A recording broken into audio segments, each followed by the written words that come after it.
اللہ الرحمن الرحیم۔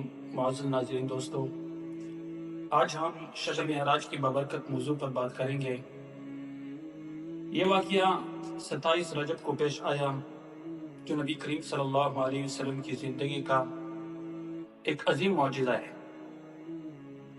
اس رات اللہ رب العزت نے پیارے نبی کریم صلی اللہ علیہ وسلم کو مسجد حرام سے لے کر مسجد اقصی تک اور پھر آسمانوں کی بلندیوں تک لے جا کر اپنی قدرت کے عظیم مظاہر دکھائے۔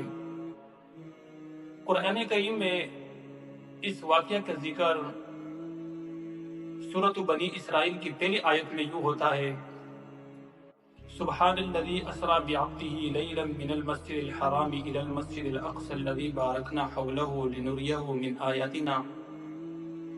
پاک ہے وہ ذات جس نے اپنے بندے کو مسجد حرام سے لے کر مسجد اقصی تک لے لیا، جس کے ارد گرد ہم نے برکتیں رکھی ہے۔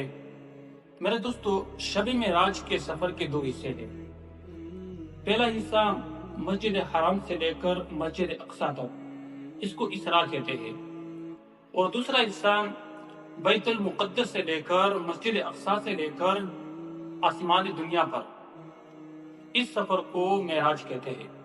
میرے دوستو، بیت المقدس میں نبی کریم صلی اللہ علیہ وسلم نے تمام انبیاء کی امامت کروائی۔ اس سے یہ ثابت ہوا کہ نبی کریم صلی اللہ علیہ وسلم خاتم النبیین اور تمام انبیاء کی سردار ہے۔ اس کے بعد آپ نے آسمانوں کی سیر کرائی، جہاں آپ نے جنت اور جہنم کے مناظر دیکھے، جہاں آپ علیہ الصلوۃ والسلام نے اللہ رب العزت سے براہ راست ملاقات کی۔ اسی رات میں نماز کا عظیم تحفہ دیا گیا، جیسا کہ اللہ رب العزت سورۃ طٰہٰ میں فرماتے ہیں: وَأَقِمِ الصَّلَاةَ لِذِكْرِی، کہ نماز قائم کرو میرے ذکر کے لیے۔ تو میرے دوستو، شب معراج کا پیغام یہ ہے کہ ہم نمازوں کی پابندی کریں اور اللہ پر کامل یقین رکھیں اور اللہ رب العزت کے احکامات پر عمل کریں۔ یہ رات ایمان کی پختگی اور بندگی کا سبق دیتی ہے۔